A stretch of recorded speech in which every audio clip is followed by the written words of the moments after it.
हर रोज एक नई कहानी देखने के लिए चैनल को सब्सक्राइब करें और बेल आइकन दबाना ना भूलें।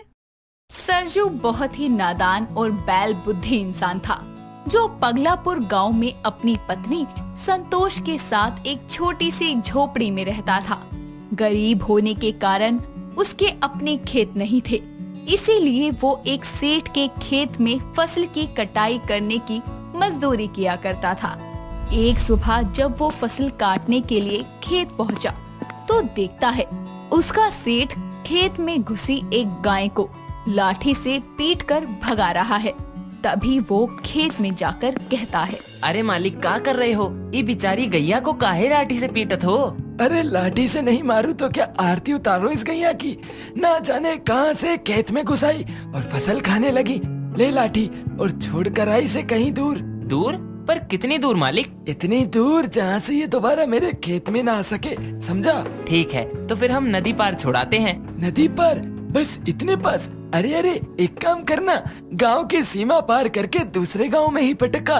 वैसे आप कह रहे हैं तो ठीक ही होगा, हम दूसरे गांव में ही छोड़ाते हैं इसे। चलो गैया मैया, तो होके छोड़ के आवत हैं। इतना कहकर वो गाय के गले में बंधी रस्सी लेकर उसे ले जाने लगता है।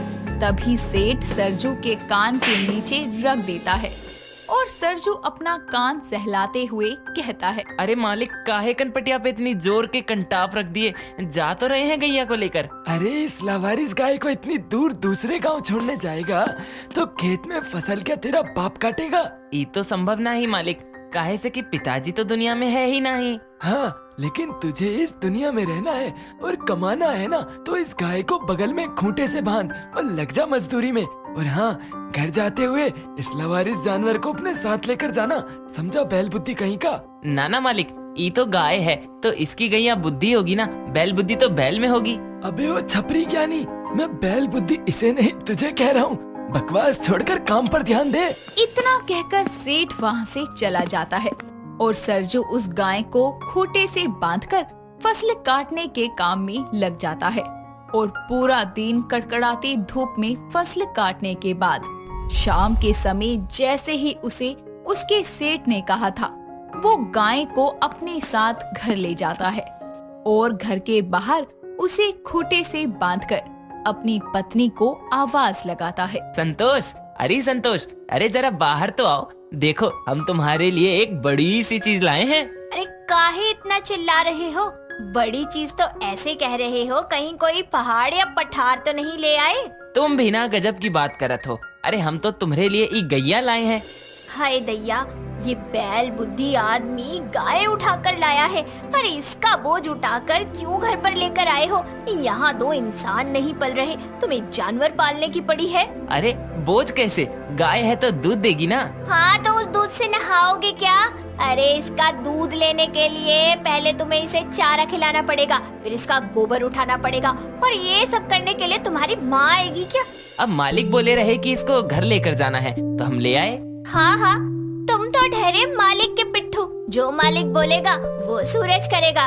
देखो जी, मैं कह देती हूँ, इस गैया की देखभाल अगर तुम कर सको तो ही रखना, मेरा इसमें कोई हिस्सा नहीं है। संतोष की कड़वी बोली सुनकर गाय जोर से आवाज करते हुए अपना सर हिलाती है और संतोष का पल्लू अपने मुंह में दबा लेती है। और संतोष जैसे तैसे अपना पल्लू उसके मुंह से निकालकर वहाँ से पैर पटकती हुई घर चली जाती है। सरजू भी उसके पीछे घर में जाता है। अगली सुबह गाय की आवाज को सुनकर सोती हुई संतोष के कान खड़े हो जाते हैं और वो कोहनी मारकर सरजू को खाट से नीचे गिरा देती है।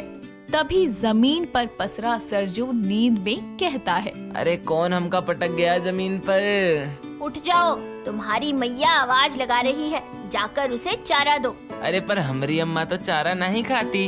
अरे बुड़बक, जाकर अपनी गैया के मुंह में चारा डालो ताकि वो अपना राग बंद करे। गैया? हाँ गैया। इतना कहकर वो बाहर जाता है और कुछ ही देर में सूखा भूसा लाकर गाय के सामने रख देता है। गाय भी भूसा खाने लगती है। संतोष आंगन में गेहूं फटक रही होती है तो सरजू गाय के पास झाड़ू लगा रहा होता है। तभी गाय अपनी पूंछ उठाती है और सोने का गोबर करती है। ये देखकर सरजू हैरान हो जाता है और संतोष से कहता है, ए संतोष, देखो गैया अपना पूंछ उठाई है और अरे गाय हो या भैंस, पूंछ उठाएगी तो गोबर ही करेगी ना, सोने का अंडा तो देने से रही। तुम्हारी शक्ल के पहले कम बदबूदार है जो अब इस गोबर के दर्शन करूं। अरे गैया तो सच में पूंछ उठाकर सोने का गोबर देते है संतोष। पर आ गए हो क्या? सुबह सुबह क्या पगलेटो जैसी बातें कर रहे हो? अरे बोरा तो तुम जाओगी, एक बार इस सोने के गोबर को नजरें उठाकर तो देख लो। सरजू के कहने पर संतोष गाय की तरफ अपनी नजरें घुमाती है तो देखती है कि गोबर की जगह चमकता हुआ सोने का गोबर पड़ा है। ये देखकर तो उसकी आंखें ही चौंधिया जाती है और वो पास जाकर फटाफट से सोने के गोबर को टोकरी में भरकर उसे बोरे से ढककर साइड में रख देती है। अरे सोने के गोबर को छुपा काहे रही हो पगली? इसे तो पूरे गांव में दिखाना चाहिए कि हमारी गैया कितनी अनोखी है जो बदबूदार गोबर की जगह सोने का गोबर देता है। अरे बैल बुद्धि आदमी, दिमाग खिसक गया है क्या तेरा? थोड़ा धीरे बोलो, खबरदार अगर ये सोने के गोबर देने वाली बात गांव के लोगों में ढिंडोरा पीट पीट के बताई तो। पर काहे? हमारी गैया अनोखी है, ये बात तो सबको पता चले के चाहिए ना। अरे हमारे भोले सजन, गांव को पता चल गया ना कि तुम्हारी गाय सोने का गोबर देती है, तो कहीं ऐसा ना हो कि तुम्हारी ये ना अनोखी गैया रहे ना इसका अनोखा गोबर रहे। इसलिए कह रही हूँ कि किसी को मत बताना, कसम है तुम्हें मेरी। संतोष के समझाने पर सरजू मान जाता है। समय बीतता है और उस गाय के दिए सोने के गोबर से सरजू धीरे धीरे अपनी आर्थिक स्थिति में सुधार करता है। टूटी फूटी झोपड़ी से पक्का मकान बनाता है और गाय के रहने के लिए एक दालन और खाने के लिए हरा चारा खरीदने लगता है। एक दिन संतोष की पड़ोसन ललिता संतोष की ठाठ देखकर कहती है, वारी संतोष, साड़ी तो बहुत चमक रही है तेरी। आज कोई खास दिन है क्या, या ऐसे ही नई साड़ी पहनकर डोल रही है? क्यों ललिता बहन, तुम्हें क्यों जलन हो रही है? नई साड़ी तो मैंने लपेटी नहीं और सांप तुम्हारे कलेजे पर लेट रहे हैं। खुशी नहीं देखी जाती क्या? हाय राम, लगता है तेरे दिन के साथ तेरे तेवर भी बदल गए हैं। जरा संभल के, क्योंकि खुशियों को नजर लगते देर नहीं लगती। इतना कहकर ललिता वहाँ से चली जाती है। समय बीतता है और सरजू खुद की 1 बीघा जमीन खरीद लेता है और अब सेठ के खेत में मजदूरी का काम छोड़ देता है। एक शाम ललिता बाजार से घर की ओर आ रही होती है। तभी उसे संतोष के दालन से कुछ आवाजें आती है और वो दालन के छेद से झांक कर देखती है तो गाय पूंछ उठाकर सोने का गोबर दे रही होती है। ये देखकर वो दंग रह जाती है और ये बात जाकर सेठ की पत्नी को बता देती है। हाँ सेठानी, मैंने खुद अपनी आँखों से गाय को सोने का गोबर देते देखा है। तभी ये भिखारन संतोष गांव में महारानी बनती डोलती है, तो उसकी इस शान का राज वो सोने का गोबर देने वाली गाय है। सेठानी जी, मैंने सुना है वो लवारिस गाय सरजू को सेठ ने ही दी थी। इस हिसाब से तो जादुई गाय पर आपका हक होना चाहिए था। मैं तो कहती हूँ सेठ जी से कहकर उस सोने की गोबर देने वाली गाय को वापस अपने पास रख लो। अब क्या करना है क्या नहीं, इस बात का फैसला मैं खुद कर लूंगी, तो बस तमाशा देख। सेठानी के कानों में सोने के गोबर देने वाली गाय की बात पड़ती है तो उसका लालच जाग उठता है और वो अपने पति को इस बारे में बताती है। सेठ जाकर सरजू से उस गाय को वापस देने की बात करता है तो सरजू कहता है, ना मालिक ना, आप जो चाहे ले जाओ हमसे, लेकिन हमारी गैया मत मांगो। हम इका पाकर बहुत ही खुश हैं। वो तो मुझे भी दिख रहा है, लेकिन तू भूल रहा है बैल बुद्धि, तुझे ये गाय मैंने ही दी थी। माफ करना सेठ जी, पर आपने इस गाय को लवारिस समझ के मेरे आदमी के पल्ले बांध दिया था और अब इस गाय का गोबर चारा सब हम करते हैं, तो इस गाय पर आपका कोई हक नहीं है। सेठ उसकी बात नहीं मानता और गाय को जबरदस्ती रस्सी से खींचकर वहाँ से ले जाने की कोशिश करता है। तभी गाय गुस्से में आकर सेठ को दुलत्ती मारकर जमीन पर पटक देती है और उसके पैर पर अपनी पूंछ उठाकर ढेर सारा गोबर कर देती है, लेकिन वो असली और बदबूदार गोबर होता है। बेचारा सेठ गोबर से संधा हुआ और टूटी कमर को पकड़े हुए वहाँ से चंपत हो जाता है और वो गाय सरजू को अपनी जीभ से चाटकर प्यार जताने लगती है। सरजू संतोष भी उसे गले लगा लेते हैं। टीवी के आगे बैठी अदा चल रहे गाने को गाते हुए कहती है, चुरा के ले जा, उठा के ले जा, भगा के ले जा यार, मायका मायका अब ना भाई, हमें तुमसे हो गया प्यार। वो गुनगुनाते हुए अपनी शादी के ख्यालों में खो जाती है। तभी उसकी माँ प्रेमा उसे एक जोरदार कंटाप लगाते हुए कहती है, उतरा चुराने भगाने का भूत, कह तो इस बार चमड़े की चप्पल से उतारती हूँ। पढ़ाई लिखाई छोड़कर भगोड़े प्रेम प्रसंग के गाने सुने जा रहे हैं और कोई काम धाम नहीं बचा। कॉलेज के इम्तिहान में 25 अंक लाना भी भारी पड़ता है। पढ़ लिख कर जिंदगी संवार ले समझी, शादी सिर्फ एक बर्बादी है और कुछ नहीं। माँ शादी है तभी तो आबादी है। क्या कहा तूने? मैंने कहा मेरी शादी करवाओ, मेरी डोली मंगवाओ। शादी कोई गुड्डे गुड़ियों का खेल है क्या जो अचानक कर दी जाए? उसके लिए अच्छे और पारिवारिक लड़के का होना जरूरी है। ऐसे ही कोई तेरे बोझ को उठाने वाला नहीं आ जाएगा। शादी के लिए कामकाजी होना जरूरी है, इसलिए पहले काम धंधे करना सीख ले। इतना बोलकर प्रेमा वहाँ से चली जाती है और अदा कहती है, नानी ने क्या सोचकर आपका नाम प्रेमा रखा था? अरे 2.5 अक्षर प्रेम के कब समझेंगी आप? मेरे सुलगे अरमानों को एक पल में बुझा दिया।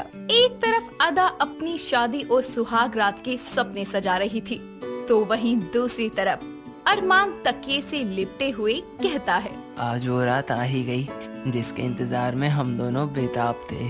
ये दूध का गिलास पीकर मैं तुम्हारे प्यार में बेसुध होना चाहता हूँ। अरमान के सुहाग रात के सपने परवान चढ़ ही रहे थे कि तभी उसकी माँ रेवा उस पर पानी डालती है और अरमान कहता है, सुहागरात के बीच में अचानक ये बाढ़ कहाँ से आ गई? बाढ़ नहीं, पानी की फुहार है। माँ की आवाज सुनकर अरमान झट से उठकर बैठ जाता है और कहता है, तभी सोचूं मेरी सुहागरात सुहाग दिन में कैसे बदल गई। मतलब मैं सपना देख रहा था। देख देख, आंखें फाड़ फाड़ के देख, कहीं दीवार पर टंगी न नजर आ जाए तेरी उर्वशी कामिनी। हाथ में एक खोटा सिक्का नहीं है और शादी के सपने सजा रहा है।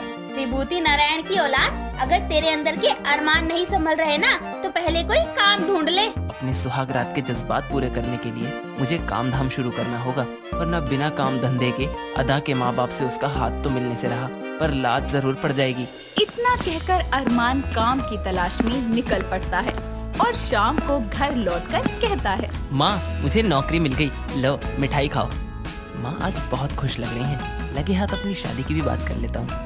माँ मैं सोच रहा था कि अब आपकी सेवा के लिए बहू ले आऊँ। तेरी जंग जीतने वाली मुस्कान बता रही है कि तूने नौकरी के साथ साथ छोकरी भी ढूंढ ली है। हाँ माँ, आप कितनी समझदार हैं। आपने अपने बेटे के दिल की मुश्किल को आसान कर दिया। माँ उसका नाम अदा है। आजकल के बच्चों से उम्मीद भी यही की जा सकती है। अरमान के बताने के बाद उसकी माँ अदा के परिवार से मिलती है और इस तरह दोनों परिवार एक दूसरे से बातचीत करके रिश्ता पक्का कर देते हैं। जिसके बाद प्रेमा कहती है, आजकल के बच्चों के लिए माँ बाप की रजामंदी तो फॉर्मेलिटी बनकर रह गई है बहन जी। खैर अब दोनों के संजोग मिल गए हैं तो शादी की तारीख भी निकलवा लेते हैं। पंडित जी शादी की तारीख जरा पास की निकालिएगा। अरे इतनी जल्दी क्यों मचा रहा है? आजकल के बच्चों को शादी की बड़ी जल्दी है। शादी से ज्यादा मुझे अपनी सुहागरात की जल्दी है। बस पंडित जी और कुछ नहीं चाहिए, शादी की तारीख एकदम पास की निकालिए। दोनों के मन की मुराद पूरी हो जाती है क्योंकि शादी की तारीख एक हफ्ते बाद की निकलती है। दोनों हर एक दिन के घंटे और मिनटों को गिन गिन कर बिताते हैं और लंबे इंतजार के बाद शादी की घड़ी आ जाती है।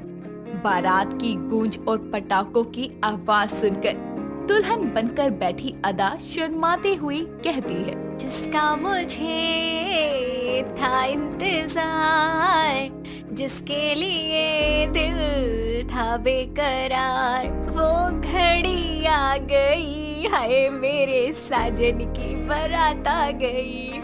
हाय अब मेरी बारात आई है, कुछ घड़ी के बाद मेरी सुहागरात होगी, मैं अपने ससुराल जाऊंगी, मेरे अरमान पूरे हो जाएंगे। अरमान बारात लेकर आ चुका था और दरवाजे के बाहर घोड़ी पर बैठे हुए अपने दोस्त के नागिन डांस के खत्म होने का इंतजार कर रहा था। तभी उसका भाई रमन उसके पास आकर बोलता है। और भाई आज तो तू जंग जीतेगा, तेरी तो मौज है आज की रात। जंग तो जब जीतूंगा ना, जब मेरे इन पंटरों का नागिन डांस खत्म होगा और हम अंदर पधारेंगे। बस जल्दी से झोल झमेला निपट जाए ताकि मेरी सुहागरात आए। कुछ ही देर में बारात अंदर जाती है। तभी प्रेमा बोलती है। मुहूर्त का समय हो गया है, मैं अदा को लेकर आती हूँ। प्रेमा जल्दी से दुल्हन बनी अदा को मंडप में लाकर अरमान के बगल में बैठा देती है और अरमान उसे धीरे से टच करके बोलता है। बेबी तुम तो मेरा मतलब बवाल लग रही हो। लगता है मेरे सबर का बांध टूटने वाला है। मेरा हाल भी तुम्हारे जैसा ही है। बस जल्दी से ये तंत्र मंत्र खत्म हो जाए ताकि सुहागरात की घड़ी में मुलाकात हो सके। बस जल्दी से गठबंधन हो जाए, मैं अपनी दुल्हनिया को लेकर फुर्र हो जाऊं। गठबंधन तो होने दो पहले, मनोरंजन का कार्यक्रम बाद में करना। कहीं ऐसा न हो कि सैलाब आ जाए। सुहागरात की जल्दी मचाते हुए दोनों फास्ट फॉरवर्ड तरीके से सभी रस्मों को पूरा करते हैं और शादी संपन्न होने के बाद अदा दरवाजे की तरफ बढ़ ही रही होती है कि तभी उसकी माँ प्रेमा उसे गले लगाकर रोते हुए कहती है। जिसे गोद में खिलाया, आंचल में सुलाया, आज वो बेटी पर आए घर जा रही है। माँ अब जाने भी दो, अपने आंसुओं से क्या मेरे सुहागरात के अरमानों की सेज को बहाओगी। माँ जाना तो पड़ेगा ना, जमाने की यही रीत है। अदा की ये बात सुनकर अरमान के भाई रमन की पत्नी मीता बोलती है। रीत नहीं, इसे सुहागरात की जल्दी कहते हैं। अरे सासू माँ बंद भी करो ये रोना धोना। क्यों मेरी सुहागरात को काली रात में बदलने का कारण बन रही हो? कुछ कर अरमान, वरना तेरे सुहागरात के अरमान यहीं ठंडे हो जाएंगे। सासू माँ आप चिंता मत कीजिए, मेरा मतलब हम अदा का पूरा ख्याल रखेंगे। लो, ये तो दोनों को ही एक साथ सुहागरात की जल्दी है। देवर जी तो तुमसे भी 2 कदम आगे निकले। सही कह रही हो। विदाई होते हुए रात के 11 बज जाते हैं, जिसके बाद अपने घर पहुंचकर अरमान बोलता है। माँ वो मुझे ना कुछ ठीक नहीं लग रहा है और अदा भी काफी थकी हुई सी लग रही है। हम कमरे में जाएं? अरे बेटा, मैं तेरी माँ हूँ, सब समझती हूँ। इतनी जल्दी मत मचा। रस्म पूरी होने से पहले तुम दोनों कमरे में नहीं जा सकते। पहले माँ नहीं छोड़ रही थी और अब सासू माँ टांग अड़ा रही है। सबके सब यही सुबह करके दम लेंगे क्या? ससुराल की सभी रस्में खत्म होते हुए रात के 2 बज जाते हैं, जिसके बाद अरमान कमरे में पहुंचता है, जहां घूंघट में लिपटी दुल्हन को देखकर अरमान कहता है। अदा वैसे ही हम बहुत लेट कमरे में आए हैं, इसीलिए बातों में वक्त जाया करने से अच्छा है सुहागरात मनाते हैं। भाभी आप? क्या हुआ देवर जी, सुहागरात की इतनी भी क्या जल्दी है? अकल लगाकर पहले दुल्हन की शक्ल तो देख लेते। आप दोनों को मेरी सुहागरात ही मिली है क्या मजे लेने को? वैसे ही आधी रात बीत गई है, अब हंस क्यों रहे हो? रमन भैया यहाँ भ्रमण करना बंद करो और जाओ। क्यों अपनी बेबस भाई की सुहागरात को खराब करने पर तुले हो? हाँ भाई जा रहा हूँ, हम तो तेरी टांग खींचने आए थे। अरे भाभी इतना तो बता कर जाओ, मेरी अदा कहाँ है? बाथरूम के अंदर। इतना बोलकर दोनों वहाँ से चले जाते हैं और अदा बाथरूम से नाइटी पहनकर बाहर आती है और उसे देखकर अरमान कहता है। क्या बात, बड़ी जल्दी में इनका का रूप धारण कर लिया। वैसे सही किया, वैसे भी आधी रात हो चुकी है। अब दूर खड़ी होकर अदाएं ही दिखाती रहोगी या अपने पति के करीब आने का इरादा नहीं है? इरादे तो बहुत कुछ है और सुहागरात की भी जल्दी है, लेकिन उससे पहले दूध तो पी लो। अपने हाथों से ही पिला दो मेरी जाने जहां। अरमान के प्यार भरे लफ्ज सुनकर अदा आगे बढ़कर उसे दूध का भरा ग्लास देती है, जिसे पीने के बाद अरमान उसके करीब आता है। तभी दरवाजे पर दस्तक होती है और तो अदा बहुत कुछ कहती है। और अब कौन आ गया मेरी सुहागरात में अड़चन डालने के लिए? तो पी लो। मुझे लगता हाथों से है ही पिला दो सुहागरात मेरी मनाने जाने का भी ना जहां। मुहूर्त अरमान निकलवाना के चाहिए था प्यार भरे लफ्ज कि सुनकर उस घड़ी में अदा कोई आगे हमें बढ़कर परेशान न उसे करता। दूध का भरा सारी ग्लास रात देती ऐसे है, ही चलता जिसे रहेगा पीने तो के मेरे बाद तो अरमान ही बह उसके जाएंगे। करीब आता कौन है? अरमान दरवाजे सब कुछ पर ठीक है ना? दस्तक होती हम है आए कुछ मदद और करने। अदा आप आगे लोग तो कुछ बहुत होने दोगे है। तो ना? और दोनों बैठकर इंतजार करते हैं। थोड़ी देर में सन्नाटे के बाद अरमान कहता है। लगता है सब सो गए। तो फिर देर किस बात की है? किसका इंतजार है? सुहागरात शुरू करने से पहले तुम्हारी तारीफ में गाना हो जाए। अदा आए हाय अदा, होश उड़ा दे अदा, कर दे दीवाना। अरमान जोश भरे अंदाज में गाना गाते हुए बेड पर जंप करने लगता है। तभी अचानक जोरदार आवाज के साथ बेड बीच में से ब्रेक हो जाता है और अदा कहती है, सुहाग रात के जोश में होश खो बैठे थे क्या? तोड़ दिया ना बेड? सॉरी अदा, मुझे नहीं पता था कि मामला एकदम से बिगड़ जाएगा। हमारी सुहाग रात को तुमने अपने हाथों से काली रात में बदल दिया। एक झटके में सुहाग रात के अर्श के सपने फर्श पर आ गए। वाओ बेबी, गुस्से में भी तुमने आइडिया दे दिया। बेड ही तो टूटा है, फर्श जिंदाबाद। इतना बोलते हुए अरमान लाइट ऑफ करते हुए अपनी बीवी अदा के साथ शादी की रात प्यार भरे लम्हों में खो जाता है। सारिका और रिया पक्की सहेलियां थी और दोनों एक दूसरे को अपनी हर बात बताया करती थी। अगर कुछ सामान लाना हो तो भी दोनों एक साथ ही जाती। दोनों एक दूसरे के बिना बिल्कुल भी नहीं रहती थी, पक्की सहेलियां जो थी। ऐसे ही एक दिन सारिका के लिए रिश्ता देखने उसकी माँ पापा एक साथ अमित नाम के लड़के के घर जाते हैं और पीछे से सारिका रिया के घर चली जाती है और रिया को बोलती है, रिया, मम्मी पापा आज मेरे लिए लड़का देखने गए हैं। अच्छा, ये तो बहुत अच्छी बात है। तेरी शादी में मैं बहुत सुंदर मेहंदी लगवाऊंगी। हाँ हाँ ठीक है, अभी पक्का तो होने दे रिश्ता। चल मैं जा रही हूँ। सारिका अपने घर चली जाती है और सारिका के माता पिता को लड़का पसंद आ जाता है, जिसके बाद वो सारिका को भी अमित और उसके घर वालों से मिलवा देते हैं। लड़के वालों को भी सारिका पसंद आ जाती है। अमित और सारिका भी एक दूसरे को पसंद कर लेते हैं, जिसके बाद रिश्ता पक्का हो जाता है। और मेहमानों के जाने के बाद सारिका अपनी सहेली रिया के घर मिठाई लेकर जाती है। ले, मिठाई खाकर तो मुंह मीठा कर ले, मेरा रिश्ता पक्का हो गया। वाह, तूने तो मुझे खुशी कर दिया। एक और लड्डू दे। अब तो तेरी शादी में मैं लहंगा पहनूंगी और भरे भरे हाथ वाली मेहंदी भी लगवाऊंगी। हाँ, फिर तो सब तुझे ही दुल्हन समझेंगे। अबे यार, मेरे दोस्त की शादी है और मैं मेहंदी नहीं लगवाऊंगी क्या? तेरे मेहंदी के फंक्शन में मैं स्पेशल ड्रेस पहनूंगी, सबसे अलग दिखूंगी। आखिर दुल्हन की दोस्त जो हूँ। हाँ हाँ लगवा लियो, और भूल मत तुझे मेरे साथ शॉपिंग पे भी चलना है। सारिका, तू तो मुझे छोड़कर चली जाएगी, मैं अकेली पड़ जाऊंगी। कैसे रहूंगी तेरे बिना? अरे पगली, मैं ज्यादा दूर थोड़ी जा रही हूँ, दिल छोटा मत कर। तेरा जब भी मुझसे मिलने का मन हो तू आ जाना, बस आने से पहले मुझे बता देना ताकि तेरे जीजू तुझे लेने आ जाए। अरे पहले जीजू की फोटो तो दिखा दे, कैसे दिखते हैं। इंट्रोडक्शन तो करवा दे कम से कम, उनकी साली हूँ, उनको भी तो पता लगे। रुक जा, करवाती हूँ, ले बात कर, लाइन पर ही है वो। हेलो अम्मी जीजू, कैसे हैं आप? मैं रिया, आपकी साली। हाँ जी, सारिका की बेस्ट फ्रेंड। कभी हमसे भी बात कर लिया करो। सारिका तो शादी के बाद आपके साथ ही होगी। अभी से पटा कर रखो आप मुझे। शादी में जूता चुराई और रिबन कटाई की रस्म मुझे ही करनी है। अच्छे से वसूल लूंगी, वरना मैं एक ही साली हूँ आपकी। फोन दे मुझे। ओके जान, हम बाद में बात करते हैं, अभी मैं मार्केट जा रही हूँ। I love you, bye. Sarika phone रख देती है और रिया के साथ शॉपिंग करने जाती है। कुछ दिनों बाद शादी का कार्ड रिया के घर देकर आती है और बोलती है, रिया ये ले मेरी शादी का कार्ड, और अब तू मेरी शादी में आ जाइयो और मेरी शादी की मेहंदी तू ही लगाएगी। कम से कम ये मेहंदी देखकर याद तो आएगी मुझे बार बार तेरी। और फिर जब कभी मैं शादी की एल्बम देखूंगी, उसमें मेरी मेहंदी की फोटो होंगी, कोई मुझसे पूछेगा तो मैं बोलूंगी ना कि ये मेहंदी मेरी दोस्त ने लगाई थी। अच्छा, मैं तो सोच रही थी बाहर से बुलाऊं तेरी शादी की मेहंदी के लिए। चल कोई नहीं, अगर तुझे मेरे हाथों से ही लगवानी है तो मैं ही तुझे लगा दूंगी। तू बस खुश रहे यार। मुझे तो कब से इंतजार है कि कब आएगा तेरा मेहंदी का फंक्शन। मुझे डांस करना है, गाना गाना है, नाचना है, मेहंदी भी लगवानी है। वाओ, कितना मजा आएगा।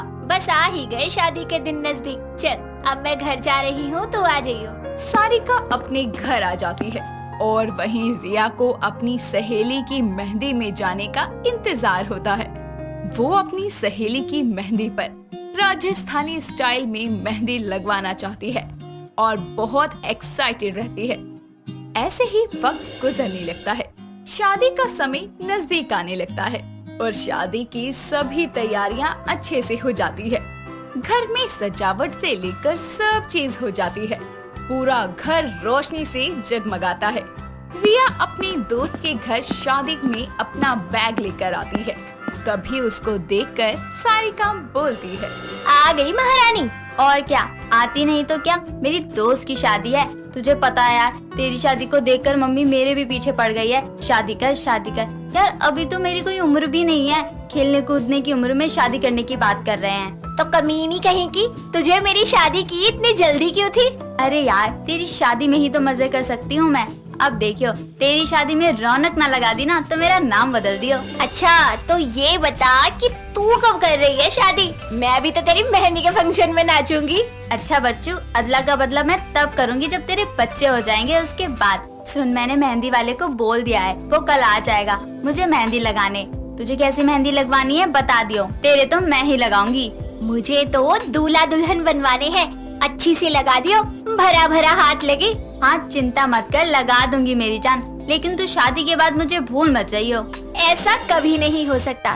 चल अब मदद कर दे, सब रिश्तेदार बाहर बैठे हैं, उनको पानी वानी पिला दे। रिया पानी का ग्लास भर के सबके लिए लेकर नीचे जाने लगती है। रिया का पैर स्लिप हो जाता है और वो से नीचे गिर पड़ती है और उसके हाथ की हड्डी टूट जाती है।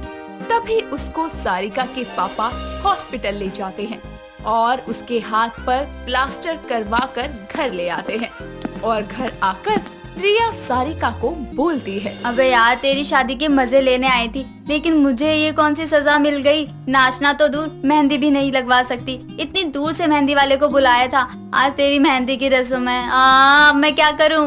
यार ये मेरी वजह से हुआ है, तेरे हाथ में भी लग गई। अब मुझे मेहंदी कौन लगाएगा? क्या पता कल तक ठीक हो जाए। यार तू ही लगा दियो मुझे मेहंदी। हाथ टूटा है, खरोच नहीं आई जो कल पट्टी खुल जाएगी। हाथ हिलाने को भी मना किया है मुझे, आज ही टूटना था हाथ। तुझे मेहंदी की पड़ी है, यहाँ मेरा दर्द से बुरा हाल हो रहा है। मेहंदी वाला ही लगा देगा तेरे मेहंदी। यार मैं तो अब नाच भी नहीं सकती, टूट जो गया है मेरा हाथ, तेरी वजह से हुआ है ये कमीनी। तुझे ही ज्यादा मेहंदी की रस्म की लगी थी, बहुत एक्साइटेड हो रही थी ना, अब आराम कर जाके। यार मम्मी को पता चलेगा तो और मारेगी, नहीं बताऊंगी तो फिर मारेगी। टूटा हुआ हाथ देखकर तो और ज्यादा मारेगी। नहीं मारेंगी, तू आराम कर ले, लग गई अब तो तेरे मेहंदी। उड़ा ले मजाक, कोई बात नहीं। एक ही दोस्त की शादी थी, उसमें भी नहीं नाच सकती, न ही मेहंदी लगवा सकती हूँ। पता नहीं किसकी नजर लग गई।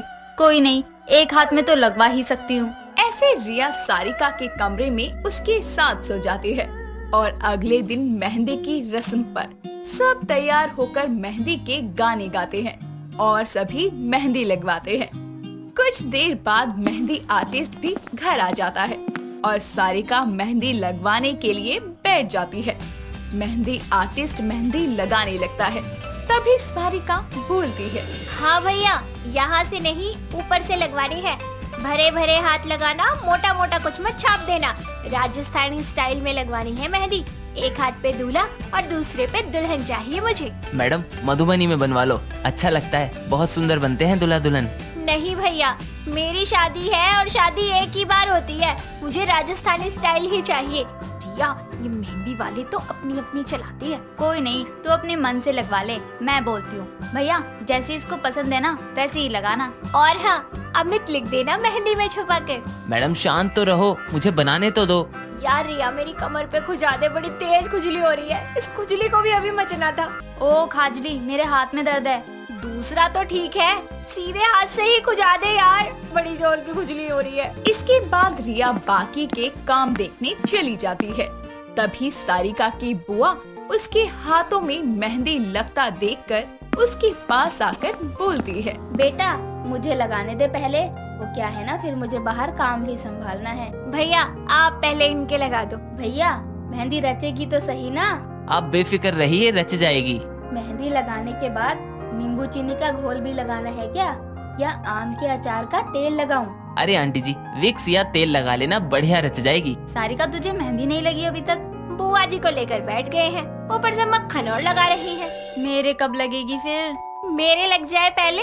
लग गई बेटा मेरे तो, ले अब तू लगवा ले। आखिर सारिका की शादी की मेहंदी उसे लग जाती है और रिया भी अपना शौक पूरा करने के लिए एक हाथ पर ही मेहंदी लगवा लेती है, लेकिन मेहंदी फंक्शन पर सही से डांस नहीं कर पाती। अगले दिन अमित और सारिका की शादी धूमधाम से हो जाती है। सारिका अपने ससुराल जाते हुए अपने माता पिता और रिया से गले मिलकर जाती है, भले ही एक हाथ पर, लेकिन रिया ने अपनी सहेली की शादी पर मेहंदी लगवा ही ली। दोस्तों, अगर आपको ये कहानी पसंद आई तो इसे लाइक करें, शेयर करें और कमेंट करके बताएं कि कहानी में आपको सबसे अच्छा क्या लगा।